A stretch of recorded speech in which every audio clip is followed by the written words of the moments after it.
Welcome to the Human Media in partnership and powered by the Africa Chamber of Digital Commerce, ACFDC Inc., hosted by Hue Seth.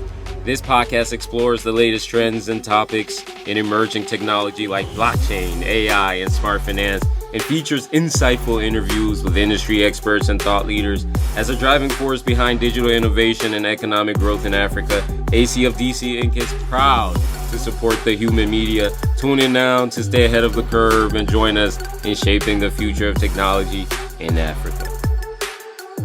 What makes the Middle East or the GCC a smart investment? I think the region has been developed over the last years significantly.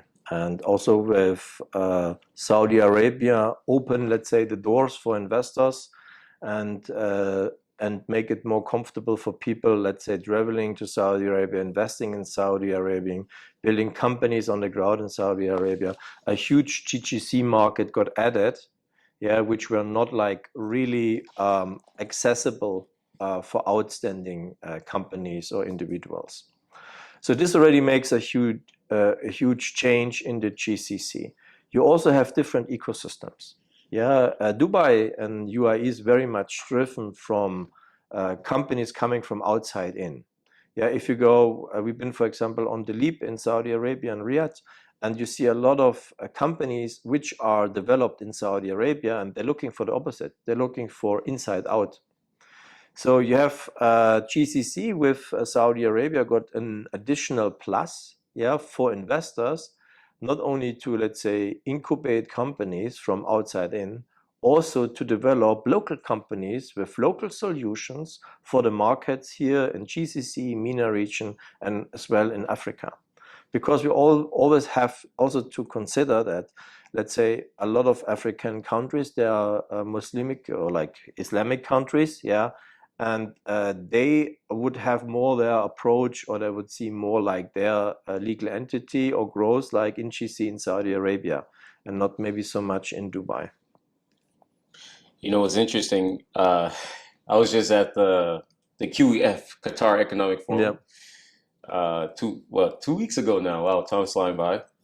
And there was this data here that's very intriguing. We see that the Gulf Wealth funds set to become more active in global markets, and with assets under management as of January 2023, so very recent, right? Abu Dhabi Investment Authority, 993 billion. And then we have Kuwait Investment Authority, 769 billion. Public investment funds, 620 billion. We have 450 billion Qatar Investment Authority.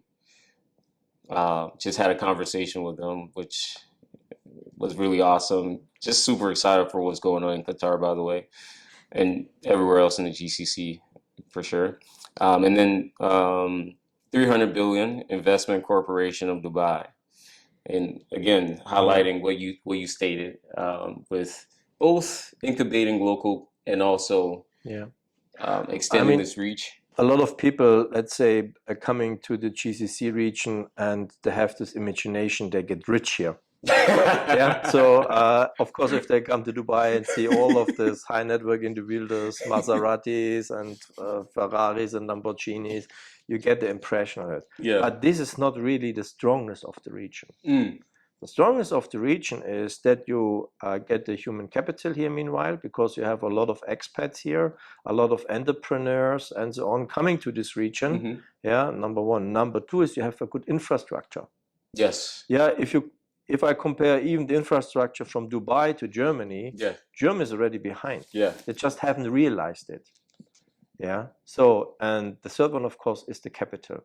But for investors, the attractive capital is not so much, let's say, the funds which are supporting business from the GCC countries. It's about the money inflow, what's coming from outside of the GCC to the region. And that's for us, as we see the interesting part. If it's coming from Asia, if it's coming from India, from Africa, So these are more the investors what we're looking for, because they already understand the markets. And our conversation with, let's say, investors from the US or from Europe, Yeah. So until they have made a decision, there are already two other products on the market because they are too late. They are too slowly in their decision making. They are not they think in risk categories and they do not think in entrepreneurial categories. And that's a big difference. So on top of this, let's say the current global situation is that we're coming from a global market again to decentralized markets. Yeah, so we'll have a South Asian Pacific market. You have an Indian market. You will have a MENA or GCC market. You know, the world is in a change, and this have huge impact also to the supply chain. So if I look, for me as or for investors, it's always interesting to say, okay, in what I'm investing, how the future looks like in 5 years. The future in 5 years will have completely different supply chains as they have today. Correct. So if I invest in technologies which fits to this picture in the future. So the picture of the future is we have different markets, we will have different players on the markets, and it starts already that now a lot of the, for example, oil trading from Saudi, will not be done anymore in the US dollar. Yeah, the BRICS countries getting more interested. They coming, they step over this to be like, they get more developed. And Saudi Arabia just joined BRICS, is that correct? Yes, exactly, yeah. So there's a lot of change, and I think the world in 5 to 10 years looks completely different.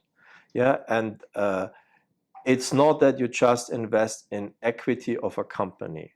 You have to understand where this company will be in 3 to 5 years. Yes. Yeah. Otherwise, if you just have a short view at the moment, it's very difficult to scale the opportunities, let's say. Yeah. I love that word that you used earlier, human capital. Yes. Very, very, very powerful,